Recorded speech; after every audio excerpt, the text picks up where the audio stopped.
ਸਤਿ ਸ਼੍ਰੀ ਅਕਾਲ। ਚੜ੍ਹਦੀ ਕਲਾ ਟਾਈਮ ਟੀਵੀ ਨਿਊਜ਼ ਦੇਖਣ ਵਾਲੇ ਸਾਰੇ ਦਰਸ਼ਕਾਂ ਦਾ ਮੈਂ ਰਾਜਵਿੰਦਰ ਕੌਰ ਸਵਾਗਤ ਕਰਦੀ ਹਾਂ। ਖਬਰਾਂ ਦੀ ਸ਼ੁਰੂਆਤ ਤੋਂ ਪਹਿਲਾਂ ਇੱਕ ਨਜ਼ਰ ਮਾਰ ਲੈਂਦੇ ਹਾਂ ਸੁਰਖੀਆਂ ਦੇ ਵੱਲ।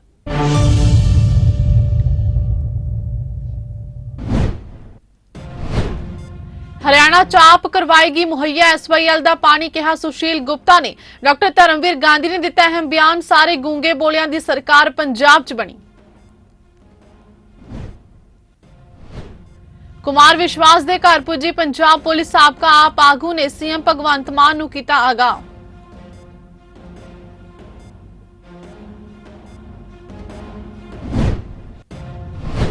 किसान नेता राकेश टिकैत ने सरकार ते साधिया निशाना। केंद्र सरकार किसानां दी मंगां नूं कर रही है अनगौलियां।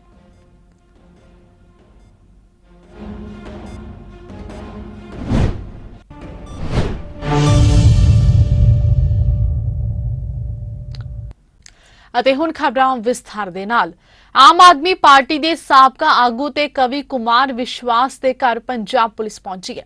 कुमार विश्वास ने खुद ट्वीट करके इसकी जानकारी दी है। विश्वास ने घर पहुंची पंजाब पुलिस दी तस्वीरां खुद पोस्ट कीतियां ने। हालांकि अजे साफ नहीं होया कि विश्वास के खिलाफ की केस दर्ज किया गया। अपने ट्वीट च कुमार विश्वास ने लिखा, सवेरे सवेरे पंजाब पुलिस घर आई है। एक समा मेरे वालों ही पार्टी च शामिल करवाए गए भगवंत मान नूं आगाह कर रही हां कि तू दिल्ली च बैठे जिस आदमी नूं पंजाब दे लोकां दी दित्ती होई ताकत नाल खेडण दे रहे हैं, ਉਹ एक दिन तैनूं ते पंजाब नूं भी धोखा देवेगा। देश मेरी चेतावनी याद रखे।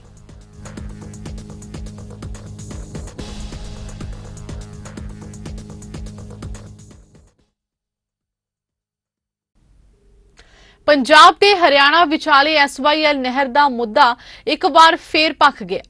दोवां सूबियां दे आगू इस बार एक दूजे नूं घेर रहे ने। इस दौरान आम आदमी पार्टी दे एमपी सुशील गुप्ता वल्लों हरियाणा नूं पानी नूं लैके दिते दावे पिछों मामला होर गर्मा गया। आम आदमी पार्टी दे पटियाला तो सांसद मैंबर रहे डॉक्टर धर्मवीर गांधी ने भी भगवंत मान सरकार नूं घेर लिया। उन्होंने ट्वीट किया ते लिखिया कि मैनूं लगदा है कि पंजाब ने गूंगे बोलियां दी सेना जुटा के भेज दित्ती है। सुशील गुप्ता दे पंजाब विरोधी एसवाईएल दे बयान उत्ते ना आप दे 92 विधायकों चो कोई बोलिया ते ना 5 नवे राज सभा मैंबरां विचों। जे अज मूसे वाला गाना कढ़ दवे तां इह जरूर बोलणगे। दस दईए कि सतलुज यमुना लिंक नहर ते आम आदमी पार्टी दे राज सभा मैंबर सुशील गुप्ता दा वड्डा बयान सामने आया। उन्होंने हरियाणा दे लोकां नूं एसवाईएल दी गारंटी दित्ती है। सुशील गुप्ता ने कहा कि आप सरकार बनन ते हरियाणा नूं एसवाईएल दा पानी मिलेगा। इन्ना ही नहीं, उन्होंने दावा किया कि हर पिंड च एसवाईएल नहर दा पानी पहुंचेगा ते सूबे दे हर खेत नूं पानी मिलेगा।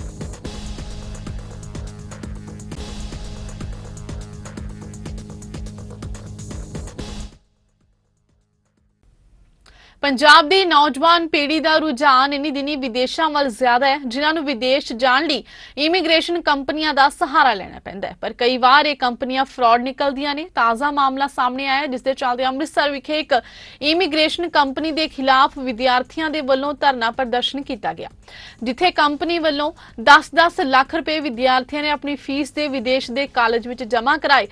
पर हुण कॉलेज ने खुद नूं दिवालिया ऐलान दिता है, जिस कारण विद्यार्थियों का भविख दाअ ते लग गया, जिन्हां वल्लों कंपनी के खिलाफ प्रदर्शन किया गया।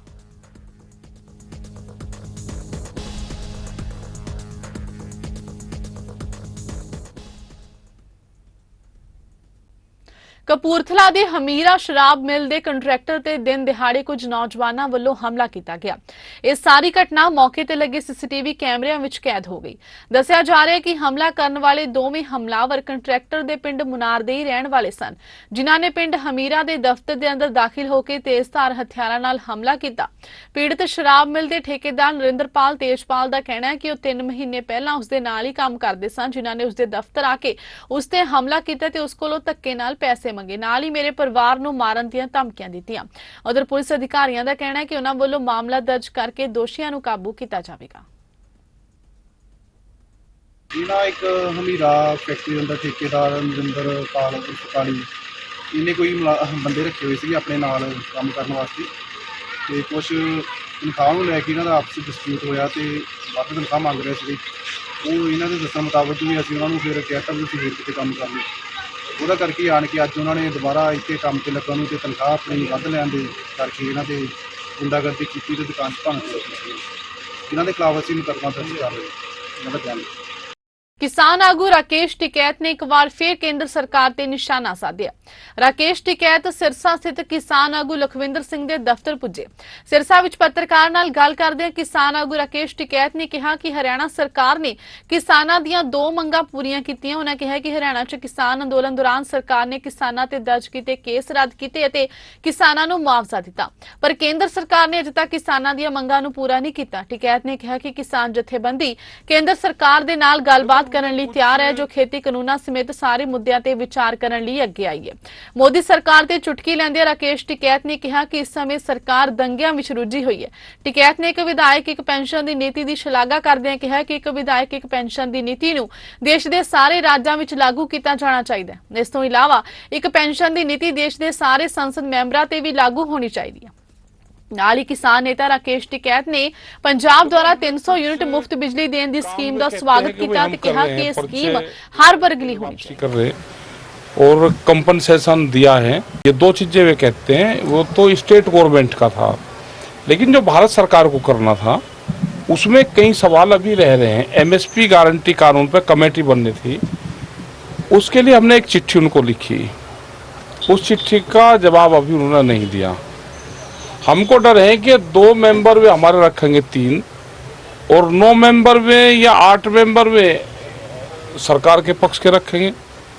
बहुमत के आधार पे वो कमेटी को जो प्रस्ताव उसमें आएंगे वे बहुमत के आधार पे हमारा पक्ष नहीं वहाँ पर सुनेंगे। तो हमने ये कहा कि कितने उसके मेंबर रहेंगे, क्या उसका कार्यकाल रहेगा, कितनी उसकी पावर रहेगी, कितना टाइम रहेगा, कौन उसका अध्यक्ष रहेगा, ये हमने उसके रेफरेंसेस क्या रहेंगे वो हमने पूछा उनसे, अभी उन्होंने बता नहीं। ये हमारे उनसे सवाल है। बिजली अमेंडमेंट बिल पे हमने कहा कि आप बातचीत करो, उस पर कोई सवाल नहीं। अभी हमने ये कहा कि एमएसपी पे अब का ठीक रेट है इंटरनेशनल, उस पर आप बोनस किसान को दो, वो अभी नहीं दे रहे। और बहुत जगह तो ये कहते हैं ना जी कि एमएसपी से ज़्यादा बिक रहा। बिहार में 1700 रुपये के आसपास गेहूं का रेट है, मध्य प्रदेश में 1800 रुपये के आसपास है, एमएसपी से नीचे बिक रहा है। चना भी मध्य प्रदेश में उससे नीचे बिक रहा है, करीब 500-600 रुपये 700 रुपये तक। ये सब जगह हाल है। जब तक एमएसपी गारंटी कानून नहीं बनेगा तो किसानों को लाभ नहीं मिलेगा। बहुपद्धरी मार्केटिंग स्कीम ਨੂੰ ਉਤਸ਼ਾਹਿਤ ਕਰਨ ਵਾਲੀ ਕੰਪਨੀ ਐਮਵੇ ਇੰਡੀਆ ਦੀ 757 ਕਰੋੜ ਰੁਪਏ ਤੋਂ ਵੱਧ ਦੀ ਜਾਇਦਾਦ ਨੂੰ ਮਨੀ ਲਾਂਡਰਿੰਗ ਰਾਕੂ ਕਾਨੂੰਨ ਦੇ ਤਹਿਤ ਕੁਰਕ ਕੀਤਾ ਗਿਆ। ਇਨਫੋਰਸਮੈਂਟ ਡਾਇਰੈਕਟੋਰੇਟ ਨੇ ਇਹ ਜਾਣਕਾਰੀ ਦਿੱਤੀ ਹੈ। ਸੰਘੀ ਜਾਂਚ ਏਜੰਸੀ ਨੇ ਬਿਆਨ ਵਿੱਚ ਇਹ ਜਾਣਕਾਰੀ ਦਿੱਤੀ ਹੈ। ਏਜੰਸੀ ਨੇ ਦੋਸ਼ ਲਾਇਆ ਕਿ company direct selling MLM network ਦੀ ਆੜ ਵਿੱਚ ਘੁਟਾਲਾ ਕਰ ਰਹੀ ਹੈ। ਈਡੀ ਨੇ ਦੋਸ਼ ਲਾਇਆ ਕਿ ਕੰਪਨੀ ਦਾ ਪੂਰਾ ਧਿਆਨ ਇਸ ਗੱਲ ਦਾ ਪ੍ਰਚਾਰ ਕਰਨ ਵੱਲ ਹੈ ਕਿ ਕਿਵੇਂ ਅਮੀਰ ਬਣਿਆ ਜਾ ਸਕਦਾ ਹੈ। ਉਤਪਾਦਾਂ ਦੀ ਗੁਣਵੱਤਾ ਜਾਂ ਹੋਰ ਮਾਪਦੰਡਾਂ ਵੱਲ ਕੋਈ ਧਿਆਨ ਨਹੀਂ ਹੈ। ਐਮਵੇ ਦੇ ਬੁਲਾਰੇ ਨੇ ਕਿਹਾ ਕਿ ਉਹ ਬਕਾਇਆ ਮੁੱਦਿਆਂ ਦੇ ਨਿਰਪੱਖ ਕਾਨੂੰਨੀ ਤੇ ਤਰਕਪੂਰਨ ਸਿੱਟੇ ਲਈ ਅਧਿਕਾਰੀਆਂ ਨਾਲ ਸਹਿਯੋਗ ਕਰ ਰਹੇ ਨੇ। ਈਡੀ ਨੇ Amway India enterprises private limited ਦੀ 757.77 ਕਰੋੜ ਰੁਪਏ ਦੀ ਜਾਇਦਾਦ ਕੁਰਕ ਕਰਨ ਲਈ ਮਨੀ ਲਾਂਡਰਿੰਗ ਰੋਕੂ ਕਾਨੂੰਨ ਦੇ ਤਹਿਤ ਇੱਕ ਆਰਜ਼ੀ ਹੁਕਮ ਜਾਰੀ ਕੀਤਾ ਹੈ।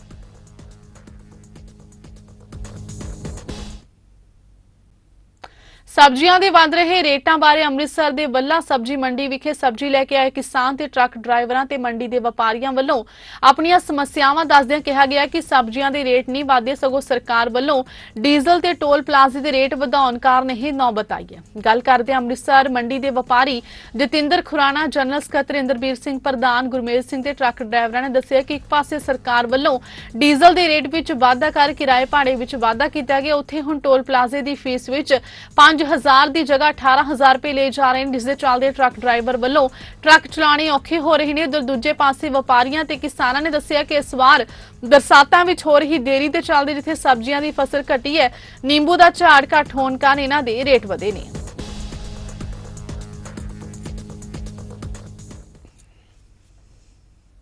ਮੰਡੀ 'ਚ ਉਹਨਾਂ ਚੀਜ਼ਾਂ ਦੇ ਰੇਟ ਵੱਧ ਚੁੱਕੇ ਆ। ਇੱਕ ਤੇ ਡੀਜ਼ਲ ਦਾ ਕਰਕੇ ਉਹ ਜ਼ਿਆਦਾ ਫਰਕ ਪਿਆ। ਪਿਆਜ਼ ਨੂੰ ਜਿਹੜੇ ਸੁੱਕੇ ਸੌਦੇ 12 ਆਉਂਦੇ ਆ, ਪਿਆਜ਼ ਦਾ ਰੇਟ ਵੈਸੇ ਬਾਹਰ ਘਟ ਗਿਆ ਵਾ, ਉਹਦਾ ਕਿਰਾਇਆ ਬਹੁਤ ਹੈ, 4-4.5 ਰੁਪਏ ਕਿਰਾਇਆ।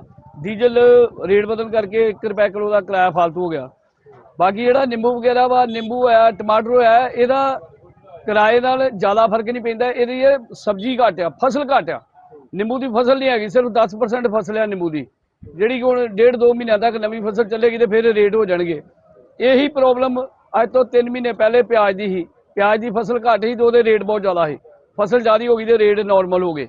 ਬਾਕੀ ਜਿਹੜਾ ਇਹ ਡੀਜ਼ਲ ਦਾ ਰੇਟ ਵੱਧ ਗਿਆ 10 ਰੁਪਏ, ਉਹਦਾ ਕਰਕੇ ਸਬਜ਼ੀਆਂ ਦੇ ਰੇਟ ਜਿਹੜੇ ਪੱਕੀਆਂ ਸਬਜ਼ੀਆਂ ਉਹਨਾਂ ਦੇ ਰੇਟ ਵੱਧ ਗਏ। ਰਾਏਕੋਟ ਦੇ ਇੱਕ ਨਿੱਜੀ ਪੈਲੇਸ ਵਿੱਚ ਵਿਧਾਨ ਸਭਾ ਹਲਕਾ ਰਾਏਕੋਟ ਦੇ ਕਾਂਗਰਸੀ ਆਗੂਆਂ ਤੇ ਵਰਕਰਾਂ ਨਾਲ ਪੰਜਾਬ ਕਾਂਗਰਸ ਦੇ ਨਵ ਨਿਯੁਕਤ ਪ੍ਰਧਾਨ ਅਮਰਿੰਦਰ ਸਿੰਘ ਰਾਜਾ ਵੜਿੰਗ ਤੇ ਕਾਰਜਕਾਰੀ ਪ੍ਰਧਾਨ ਭਾਰਤ ਭੂਸ਼ਣ ਆਸ਼ੂ ਵੱਲੋਂ ਹਲਕਾ ਇੰਚਾਰਜ ਕਾਮਿਲ ਅਮਰ ਸਿੰਘ ਦੀ ਅਗਵਾਈ ਵਿੱਚ ਵਿਸ਼ੇਸ਼ ਮੀਟਿੰਗ ਕੀਤੀ ਗਈ। ਇਸ ਮੌਕੇ ਸੂਬਾ ਪ੍ਰਧਾਨ ਅਮਰਿੰਦਰ ਸਿੰਘ ਰਾਜਾ ਵੜਿੰਗ ਨੇ ਸੰਬੋਧਨ ਕਰਦਿਆਂ ਆਖਿਆ ਕਿ ਕਾਂਗਰਸ ਹਾਈ ਕਮਾਨ ਨੇ ਜਿਸ ਦਿਨ ਤੋਂ ਉਹਨਾਂ ਨੂੰ ਸੂਬਾ ਪ੍ਰਧਾਨ ਦੀ ਜ਼ਿੰਮੇਵਾਰੀ ਸੌਂਪੀ ਉਸ ਦਿਨ ਤੋਂ ਸਾਰੇ ਹਲਕਿਆਂ ਦੇ ਵਿੱਚ ਜਾ ਕੇ ਉੱਥੋਂ ਦੇ ਉਮੀਦਵਾਰਾਂ, ਵਿਧਾਇਕਾਂ ਤੇ ਪਾਰਟੀ ਵਰਕਰਾਂ ਤੇ ਆਗੂਆਂ ਨੂੰ ਮਿਲਿਆ ਜਾ ਰਿਹਾ ਤਾਂ ਜੋ ਉਹਨਾਂ ਦੀਆਂ ਮੁਸ਼ਕਿਲਾਂ ਨੂੰ ਸੁਣਿਆ ਜਾ ਸਕੇ। ਇਸ ਮੌਕੇ ਰਾਏਕੋਟ ਕਾਂਗਰਸ ਦੇ ਆਗੂਆਂ ਨੇ ਸੂਬਾ ਪ੍ਰਧਾਨ ਅਮਰਿੰਦਰ ਸਿੰਘ ਰਾਜਾ ਵੜਿੰਗ ਤੇ ਭਾਰਤ ਭੂਸ਼ਣ ਆਸ਼ੂ ਨੂੰ ਸਨਮਾਨਿਤ ਕੀਤਾ।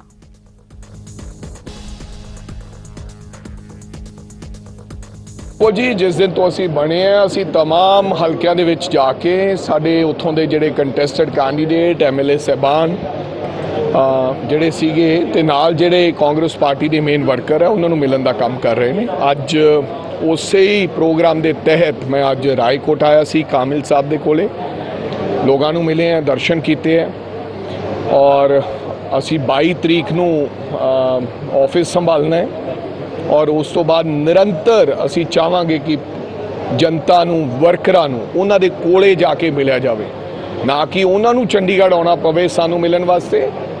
ਅਸੀਂ ਘਰ ਘਰ ਜਾਈਏ ਔਰ ਜੋ ਸਾਥੋਂ ਗਲਤੀਆਂ ਕੋਤਾਹੀਆਂ ਹੋਈਆਂ ਮਗਰਲੇ ਸਮੇਂ ਵਿੱਚ ਉਹਨਾਂ ਤੇ ਗੌਰ ਫਰਮਾਈਏ ਔਰ तमाम ਉਹਨਾਂ ਕਮੀਆਂ ਜਿਹੜੀਆਂ ਸੀ ਉਹਨਾਂ ਨੂੰ ਦੂਰ ਕਰਦੇ ਹੋਏ ਦੁਬਾਰਾ ਫਿਰ ਕਾਂਗਰਸ ਪਾਰਟੀ ਨੂੰ ਜੋੜ ਕੇ ਇਕੱਠਾ ਕਰਕੇ ਅਗਲੀ ਜਿਹੜੀ ਵਿਉਂਤਬੰਦੀ ਕਰਕੇ ਲੜਾਈ ਲੜੀਏ।